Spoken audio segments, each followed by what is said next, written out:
Delson, I want to go first. Go ahead. Okay. The question is related to dependent origination, and what I what I want to correct my understanding. Like first formation comes, uh, then formations causes consciousness to arise. Mm-hmm. So I feel like somehow I feel like Buddha Buddha just given these concepts of names to different changes happening. And for example, the consciousness which is occurring is just like slowly this formation is changing into another some bigger formation, which we call it as consciousness.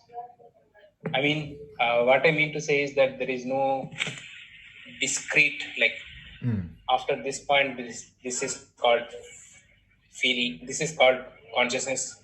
After this point, this is called feeling or something like that. uh, can you can you give your comment that about whether it is discrete or it is continuous?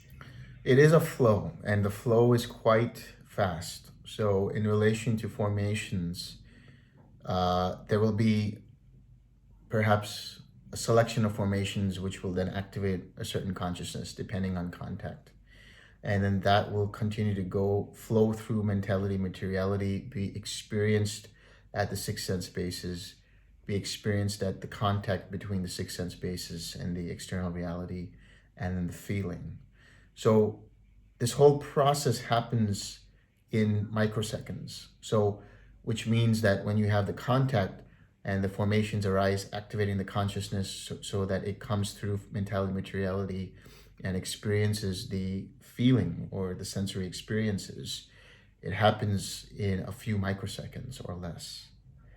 So, in that process, it's not slow, there's no in between there.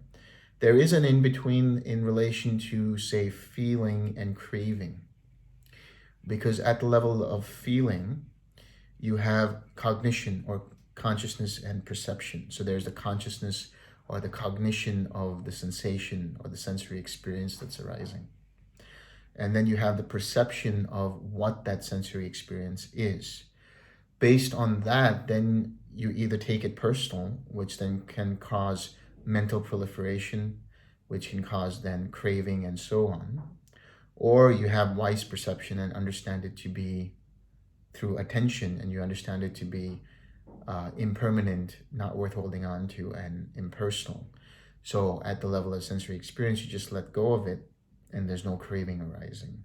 So there is a, you could say, sublinks between feeling and craving. So the point at feeling is very important in everyday life to be able to understand how you're taking the sensory experiences that are arising. With regards to the preceding links, with the links before feeling and contact and so on, those are always going to be the same in terms of they are all old karma. So this is the delineation I want to explain to you. From formations up until contact, or formations up until the six sense spaces, really, there's old karma, which is the karma that arises based on previous choices. It is really at the level of feeling what you decide, which will either create new karma, which takes that karma as personal and then further creates suffering. So it's always going to be the same in terms of its progression, in terms of its flow. It will be different in terms of its nature of being in flux, which means the mentality, materiality, for example, which is your mind and body, depending on a uh, choice that you make. For example, you probably have already read it in the book, which is that if you start to, strain your eyes grow weaker, and then you might need to get glasses, or need to get whatever or you might become tired and need to rest. So that's new karma which is that you're straining your eyes. The olkama is the effect of that eye, or how that eye is being experienced. So that is different, but it's still within the context, within the confines, if you will, of that same flow from formations which activate a certain consciousness, which then are rooted in mentality materiality, or the factors of mentality materiality, and then experiences the contact, feeling, and perception.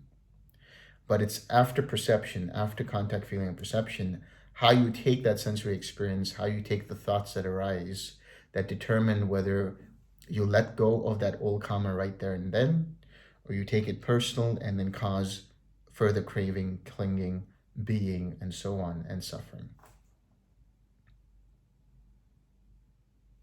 Just want to clarify one thing you mentioned, that subset of, for example, you said that subset of formations causes consciousness to arise. Like a Is the meaning? selection of formations. So, meaning, for example, there's contact with something in the external reality. So the eyes are seeing something that activates formations rooted in mental formations. So, feeling and perception. The feeling and perception are the thoughts or the reflections of what is being seen, the perception of what is being seen. And even the case of verbal formations, where what you are seeing, you want to now express what you are seeing verbally. So those formations will arise as well. So they will activate. You see, the thing is, it's not a linear thing where it's a singular formation or it's a singular consciousness. It's multiple consciousnesses arising, because this reality that you're experiencing through the senses is a multi-sensory experience, which means there's multiple sensory consciousnesses arising at the same time. It's just a matter of, for example, in infinite consciousness, you might see only the visual consciousness if you are, if you are more attuned towards your visual sense, or you might hear, flickering in the ears if you're more prone towards the auditory sense. But in reality, at this point in time, right now, in just this moment, there's so many different kinds of consciousnesses related to the ear consciousness, because you're listening to me, the visual consciousness because you're watching me, the mental consciousness because you're thinking and reflecting on what's being said. And so the formations that are arising to give rise to those consciousnesses are also multiple in nature.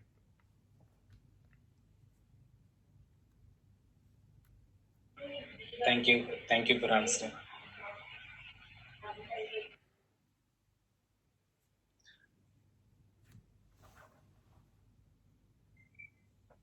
Hello, Delson. Hi, Anthony. I'm wondering if you can Yeah.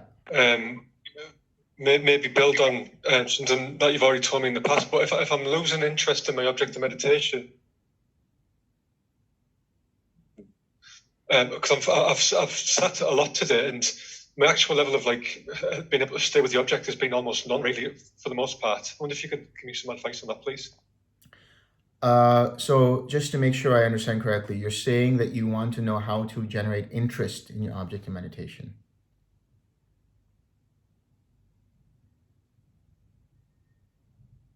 Yeah, that's right. Yeah, thank you.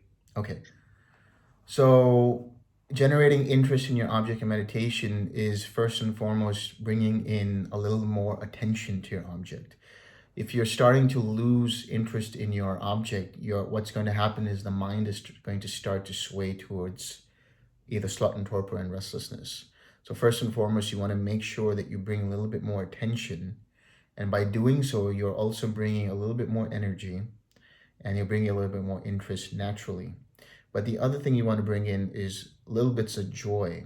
So you want to bring a little bit of enjoyment in that process. So by doing that, you're going to continue to maintain interest in your object. Okay, thank you very much. That makes a lot of sense, actually. Thank you.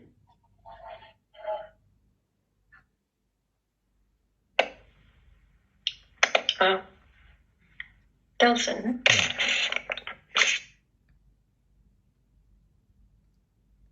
Yeah, go ahead. Okay. How they say they use mindfulness and meditation to cure or to treat as a secondary treatment to addiction. Is there anything like addiction to meditation or over meditation? Yeah. Say, for example, using meditation to replace sleep, for example. Using meditation to replace sleep. Yeah, instead of sleeping, meditating, because you get that calmness, that the feeling of that ananda. Yeah. Number one, I would not initially recommend anyone to replace their sleep with meditation from the beginning. But what will happen is, as you start to enjoy your meditation, you start to get higher levels of energy, and you get even deeper levels of calm and rest. So you notice that you need less sleep naturally. The mind needs less sleep because it's first of all getting deeper amounts of sleep. So it's the quality of sleep that is important too. And that's because there's less concerns, there's less worries, there's less anxieties, there's less restlessness, and all the other things that you deal with during the meditation process. So you're able to sleep quicker, sleep faster, and deeper. And that's why you don't require as much sleep. Now, if you want to replace your sleep altogether, I wouldn't recommend it. The body still, for the time being, requires some amount of rest.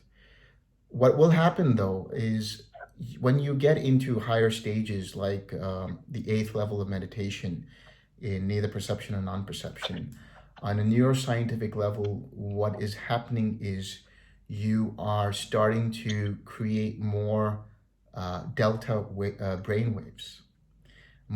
Actually, first you're bringing in more alpha, and then you're bringing in more theta, which is associated with the dreamlike state.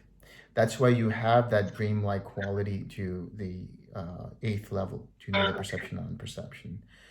And then as you get deeper, you get into delta, which is associated with deep sleep. So this is the reason why it would be beneficial to meditate much deeper, because it allows you to have less amount of sleep. But while you're having less amount of sleep, you're having much deeper quality of sleep.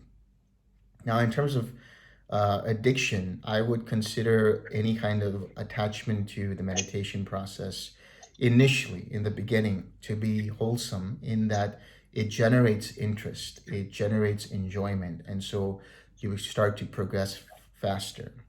But what happens is you start to notice that the meditation itself, and this is much later on, especially when you get into different levels of awakening, which is that you start to notice that even these states of mind, even these jhana states, these states of meditation, are created by formations.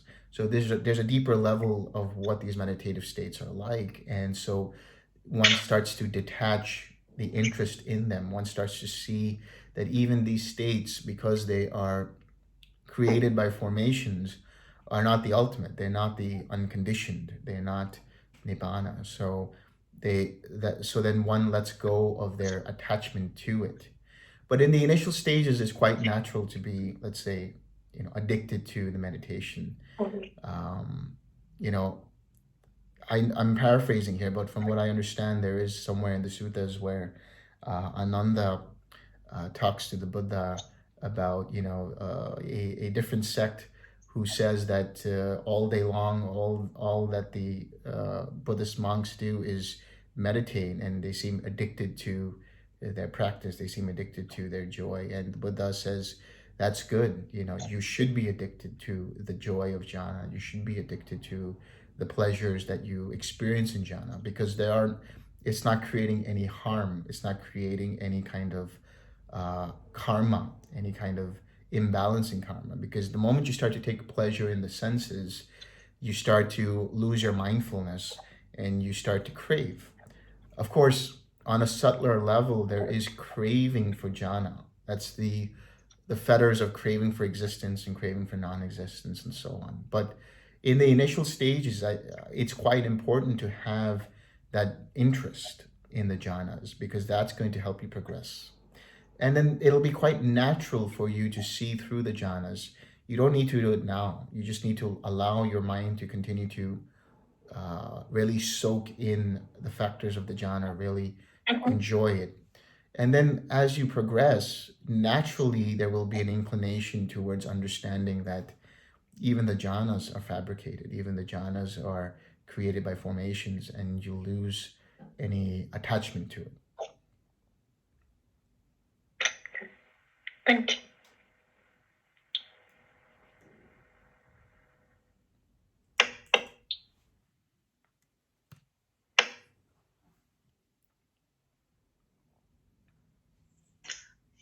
Delson? Yeah. If I ask something about, I would be interested in your opinion. How does this connection between mind and body work in a sense of healing, for example? I don't know how to explain, because I realized I wonder if when you get more sensitive to your body, when you get more aware and actually when you get detached, still you feel your body more and you sense some things going on that maybe you didn't sense before. And sometimes it feels like there are processes that are I don't know the expression, that are started to form that were not forming before. In a sense, let's say, for if your body starts healing better, if there's an experience with this, I wonder. Not that I know of firsthand, but I have heard that meditation helps in terms of healing, especially obviously mental trauma, healing mental addiction, as we just talked about, healing a lot of different things associated in the mental realm. On the physical level, even on the mental level, these are all karmic factors. So one would say that on the mental level, you have you have the letting go of all of these mental addictions, the letting go of all of these traumas that need to be healed. And the healing process really is the understanding and letting go process. So on the mental level, there's the forgiveness aspect of it. But on the physical level, that is something you would have to look at for yourself. But this is a very good point that just was brought up. Even the Buddha couldn't heal his back pains. He could just see them as impersonal and staying mindful. So the idea that you can heal yourself faster and things like that, as I said, on the mental level, you can heal traumas by letting go of them. You can heal mental afflictions by letting go of them. But there are certain things on the physical level that might just have to go through. You just have to go through them. But what's important to see is there's a sutta about that, actually, the physical and the mental. There's the physical pain that's there. And then there's the mental reaction to that pain that causes further anguish, that causes further suffering. But for the Arahant, while there might be physical discomfort, the dart, the arrow or the dart it's called, while there is physical affliction in the body for the Arahant, there's no mental reaction to that. It's just let go of. So, what one has to know and understand is, how does one take the painful feeling? How does one see the painful feeling and make sure that one doesn't attach to it? Because if you have to go through it in terms of your old karma, let's say, in terms of the effects of that old karma, the only thing you can do is allow it to be worn down, allow it to be experienced without producing more suffering from it. But actually, as I understand, even when you relax your body with meditation and that is tranquil, you reduce the stress and everything in the body. This is very important for healing. This is probably there must be some causal link, perhaps, when it comes to relaxing the body. For example, You have stress hormones, cortisol, and things like that. So, yeah, indeed, with relaxing the body, relaxing the mind, it releases certain neurotransmitters and certain chemicals that would reduce stress, would reduce the stress hormone cortisol. So I would give you that, yeah.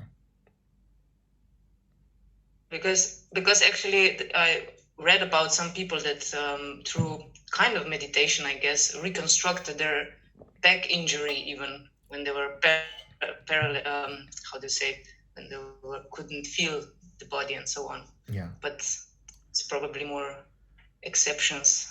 Well, yeah, I'll tell you, I mean, drawing parallels with the Buddha, for example, when he had back pain, like you just saw, he couldn't really heal them. But what he could do is get into jhana states, and he could get into certain states related to the arahat, and find relief from that back pain by not feeling it, meaning just finding relief. Like, for example, when you get into the fourth jhana, you start to lose sensation with the body. And so there might be pain there, but you start to lose any kind of sensation of that pain in the body. So there are certain suttas or traditions which say that the Buddha would be doing that whenever he had back pain. And he was also obviously not resistant to the idea of using conventional medicines or using medicines in general to heal pain as well. It has to be a holistic approach, basically. Somebody else said, friend Visaka, the underlying tendency to lust does not have to be abandoned in regard to all pleasant feeling. Okay, so that was just in regard to what I was talking about, where you can take pleasure in the pleasant feeling of jhana. Anyway, so going back to your question, I would say that yes, relaxing would start to reduce the stress hormone. But in terms of reconstructing back surgeries and things like that, that is quite interesting. I've not heard of this meditation doing something like that, but that is quite interesting. Okay, thank you.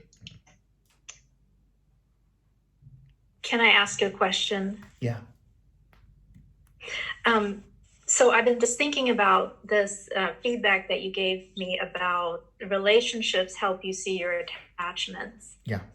And so I was thinking about my kids and just kind of asking myself, okay, what am I holding on to in my daughter, for instance?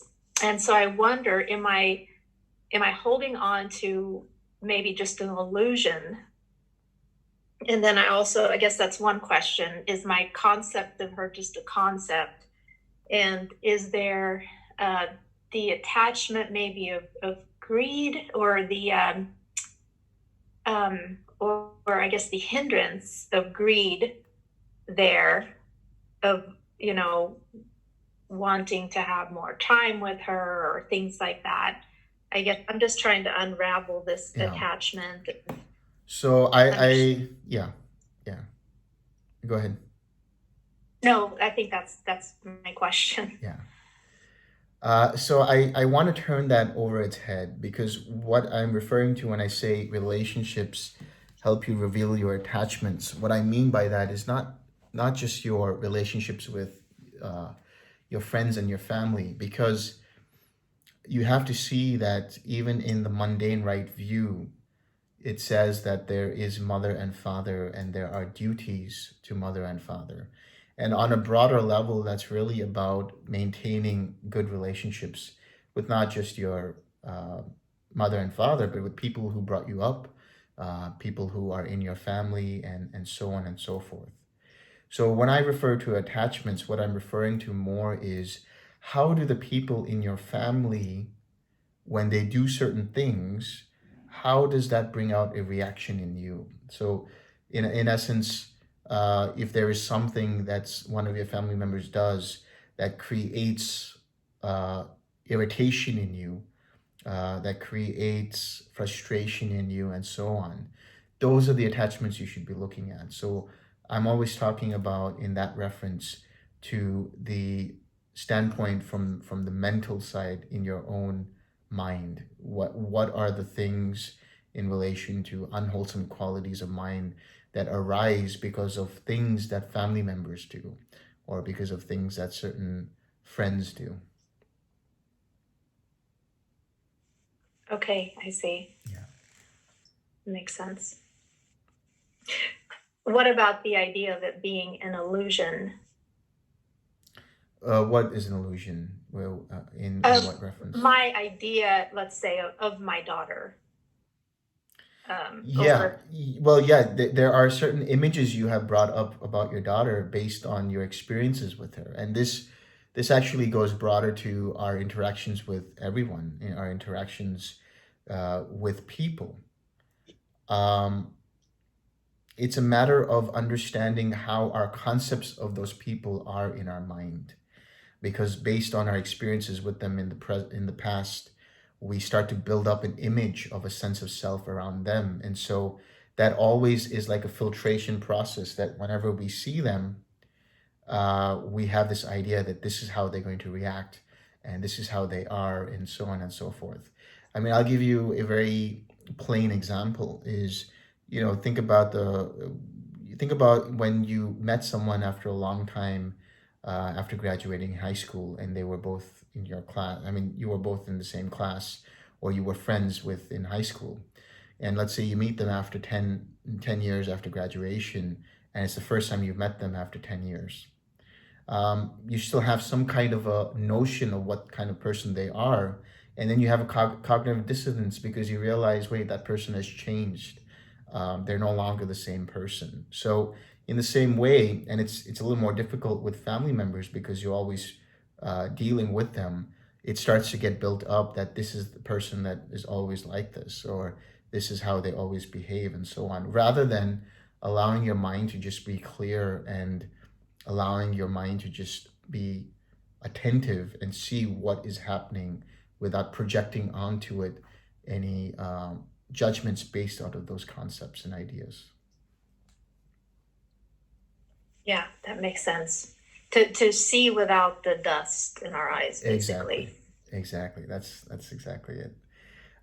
Somebody says you might share genetics with family, but it was just some being that entered this materiality of quote unquote your baby, for instance.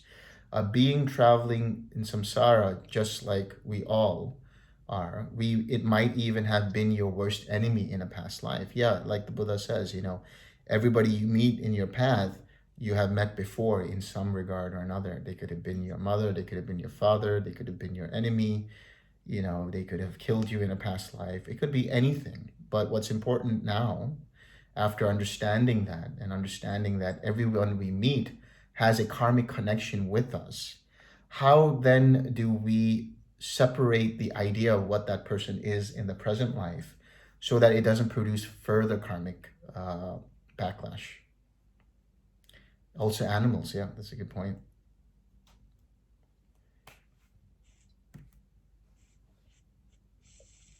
Thank you.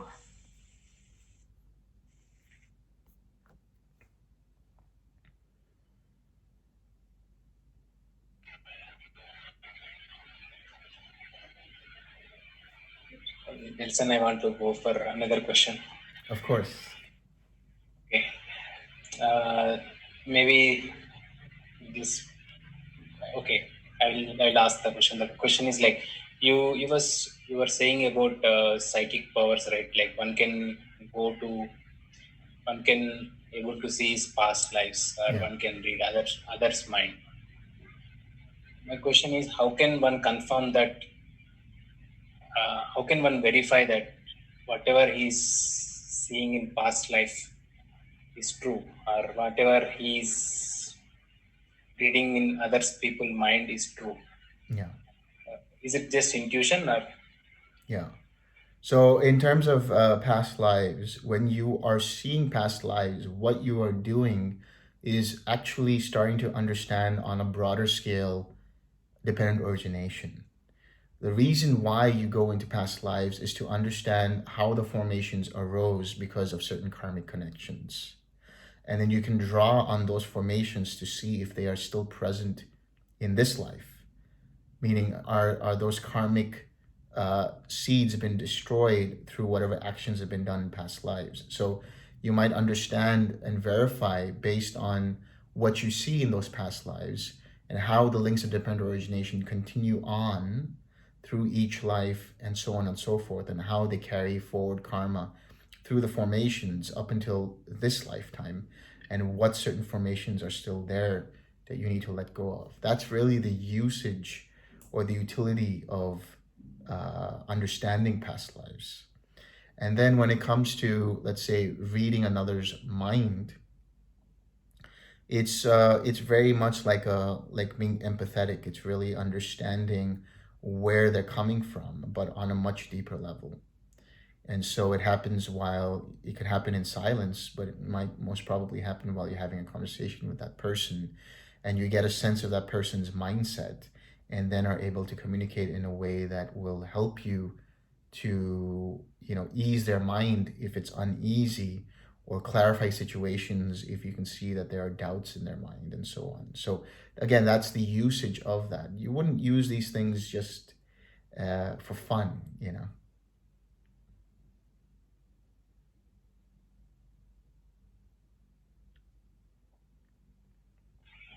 Thanks, Delson.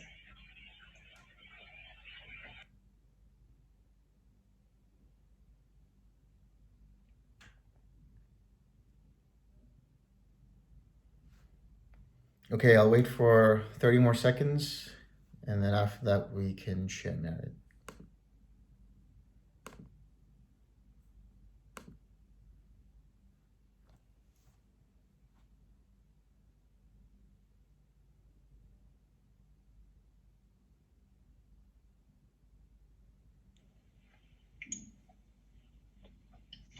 All right, everybody can come unmute and let's share merit together, please.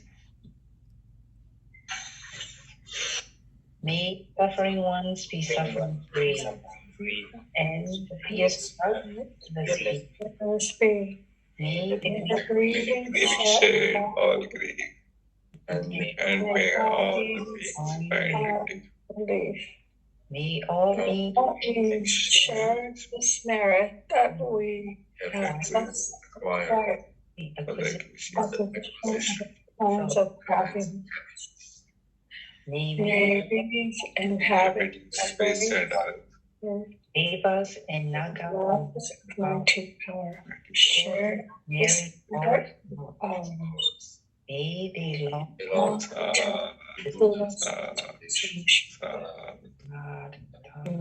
to Sadhu. Thank you. Thank you. Delson. Thank you. Thank you.